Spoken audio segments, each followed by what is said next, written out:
A quick new idea, daily, from the world's greatest TEDx talks.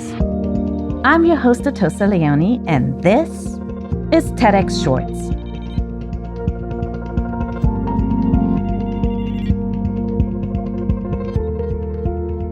What does the pursuit of happiness mean to you?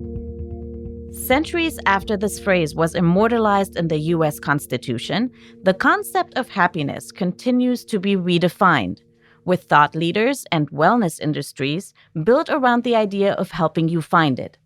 While these goals are often targeted as individual pursuits, historian Caroline Winterer reminds us that this constitutional principle was written as a collective goal. In today's talk, she shares why the idea of happiness was so important for the development of a nation and how this principle is one Americans will need to revisit to uphold democracy. When people think about historians and what we do, they often ask me, why do you want to be a historian? You're just looking at the stuff that people did a long time ago, and we're kind of living in the now and we're going off into the future.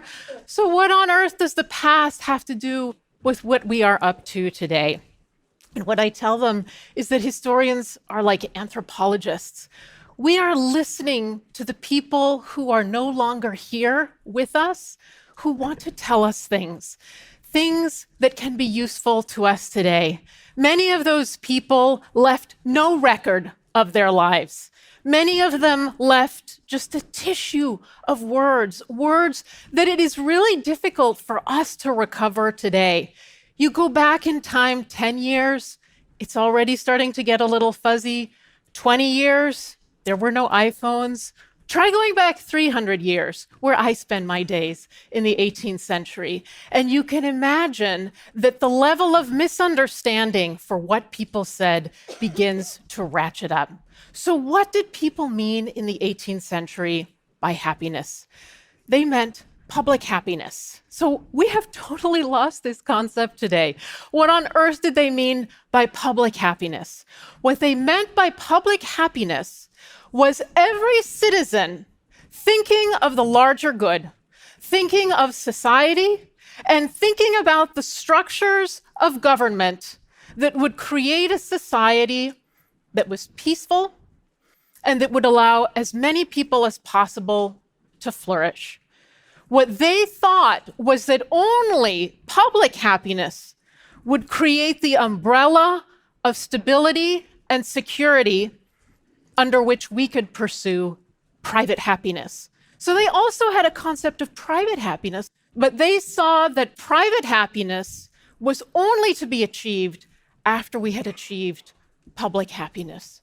So public happiness was this great and beautiful umbrella that could be created when all of us worked together as citizens to create a society and a good government.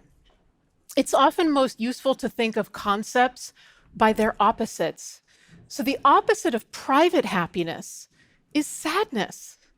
The opposite of public happiness is something much worse. It's tyranny or anarchy. Why did they have this concept? Well, let me take you back to 1776. We've been magically transported. The 13 US colonies in a crucible of crisis, at the moment where they are rebelling against the British Empire. This is the concept in which they developed the idea of public happiness. This was going to be the great shield under which they would build the first modern republic that lasted, because many republics had not lasted. What did they fear? Well, they feared enemies on the outside. Those would be the British, also potentially the Spanish, a lot of other people who didn't exactly wish the Americans well. They feared anarchy within. What better opportunity than rebellion to have another rebellion from within, a slave rebellion? Here's John Adams. The judiciary, pulling out one of the three branches of government, the judiciary system of the United States. No subject is more interesting than this to the public happiness. So the idea of an independent judiciary, free from influence from the other branches of government, was extremely important to John Adams.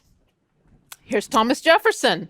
the zeal and wisdom of our legislators, another branch of government, who lay the foundations of public happiness in wholesome laws. So he's pulling out the second branch of government as this umbrella of public happiness. Here's somebody who doesn't have immediate face recognition, but I know you know him, Noah Webster. You know him as the great lexicographer, the guy who wrote Webster's dictionary. He was also a great abolitionist, fighting against the great scourge of the 18th and 19th centuries, which was the bondage of millions of Africans in the United States. Slavery, he said, impedes the public happiness. This, of course, would be resolved in the aftermath of the Civil War. It was all over the press, the idea of public happiness, not just in private letters. It is very dangerous for a nation to have its public happiness depend on the virtues and vices of a single man. So here we're pulling out the final branch of government. It's like they're talking to us, you know? The final branch of government, the executive branch, how it is so important to shield that branch from the virtues and vices of a single man.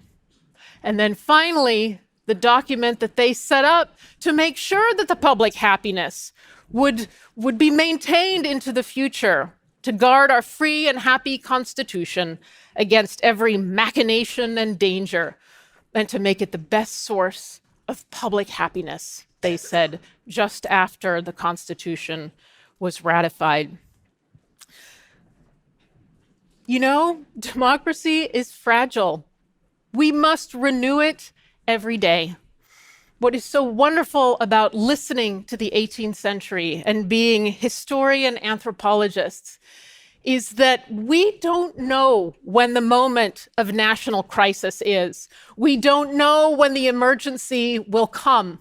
But what those voices from the 18th century tell us is that there is something waiting there for us, an idea that we can use today, the idea of public happiness as the great shield under which we can defend our democratic institutions.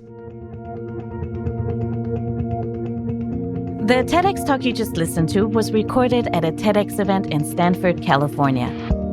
All TEDx events are independently organized by volunteers who believe in TED's mission of ideas worth spreading. Special thanks to the organizing team at TEDxStanford. Visit TED.com/TEDxShorts to listen to the full talk and learn more about TEDx Shorts. I'm Atossa Leoni. Thanks for listening, and see you tomorrow.